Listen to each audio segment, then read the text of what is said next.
Peace and Islam. Welcome unto the Amexem-Moor-Empire, the Department for the Communications, Morse Internet, Televideo-Network, or M.I.T.N for short, which is a part of the Imperial Broadcasting Agency. For the record, today's date on the Amexem-Moor calendar is Peace Day, the 12th of Dub, the year 301-630. I am the Noble Tinawad Il.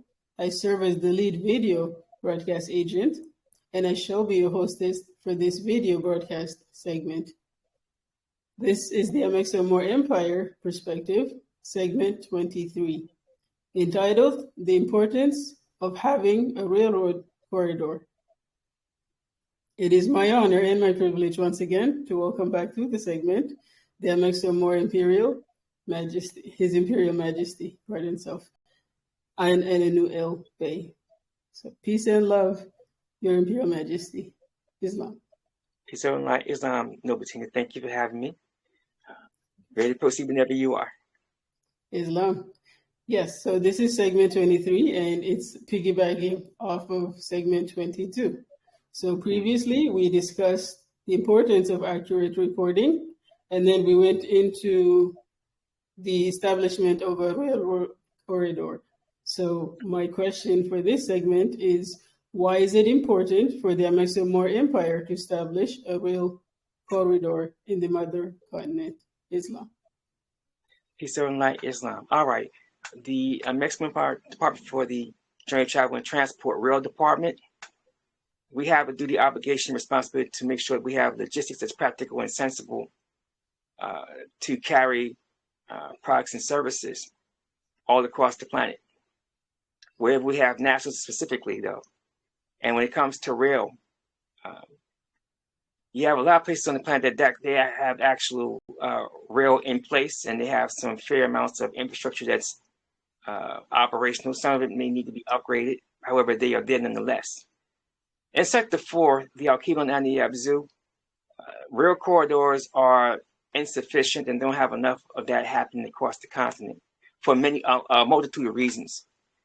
We'll take the position that in order to not just provide efficiency in logistics, but also for comfort and for convenience, it is good to have rail corridors. That takes care of financial opportunities and also takes care of leisure for folks to be able to travel. Now, we are not new to particular things, and rail corridors are not a new phenomenon. How we've always designed our rail corridors has been to inculcate many factors. It has to be intermodal, where it can go from air freight or sea freight to rail to be placed onto a truck chassis. Intermodal, whether it be over the road, as some would call it, deep sea, or through the air. You can move it via rail bed in between all of them. So a rail corridor for us is multiple tracks above and below ground, narrowing your footprint as you carve out where that rail is going. Some of the rails are for local tracks, some are for express tracks, some are for service tracks to service cars and engines and or the track bed. Some of them are for maglev. Now, maglev can actually use existing rail. That's technically true. But to have rails that are exclusive for the maglev. So commercial rail, local and express trains that are not maglev, the maglevs, and the service tracks. Below the rail bed, or if the rail bed goes below ground in certain places, even below the underground portion, we run our pipelines. They run oil. For those that insist on that, it has nat gas.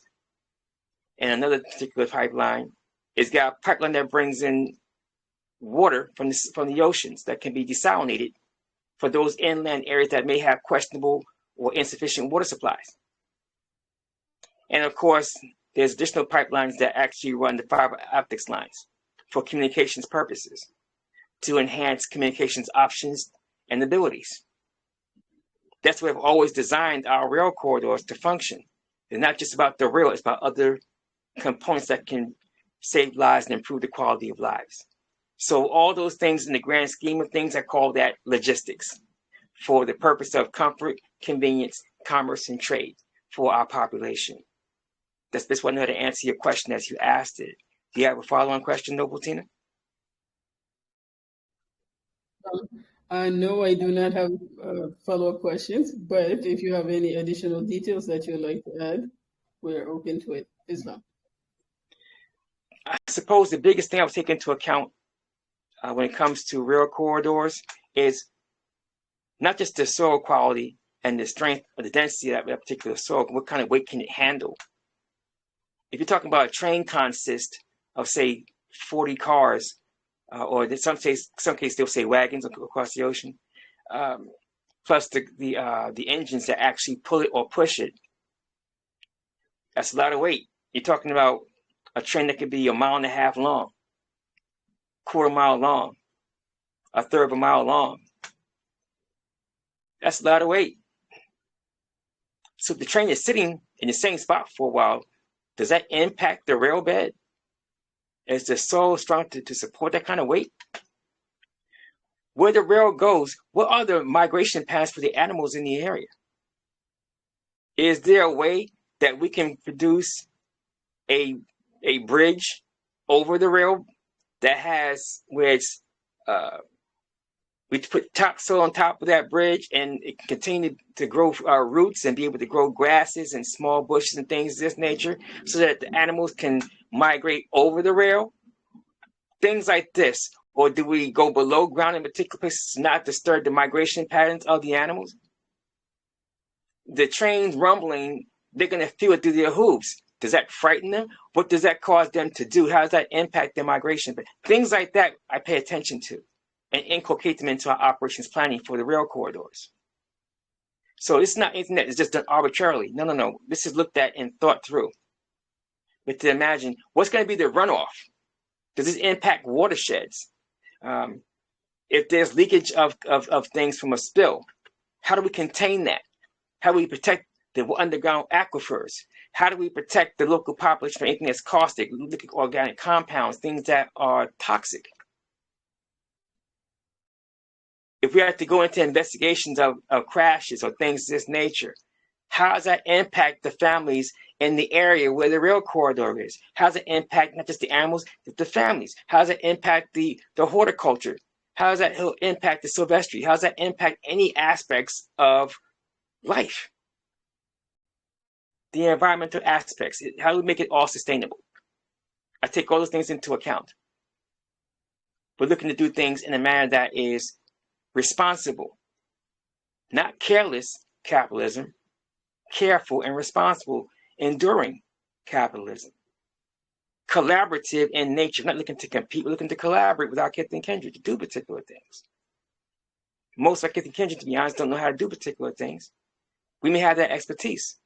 We work with them and everybody wins. Collaborate. Our Kiwalan population and the diaspora. I'm strong on that. I'm firm on that. I insist on that. That's the best way I know how to add on to what I spoke about earlier. If it gives you a follow-on question, I'm happy to answer. Islam. Islam. Thank you, Your Imperial Majesty. I thank you once again for taking the opportunity to answer my question. That would suffice for this segment. I thank you for your time. Islam. And thank you for your service. Islam. And to our wonderful audience, more information about the Amexem-Moor-Empire imperial government down to the local level can be found on the website that we influence, which is modernmoormonarchy.squarespace.com. That website again is modernmoormonarchy.squarespace.com. Do show us some love, leave a positive comment and a feedback. I would appreciate, and we all would. We also encourage you to share the link for this segment with all who you associate with. And last but not least, we say thank you, and until next time, on behalf of His Imperial Majesty, all of my fellow Amexem-Moor-Empire nationwide, empire-wide, all across the planet, we say peace, great health, and prosperity upon all of you and upon all of us. Islam.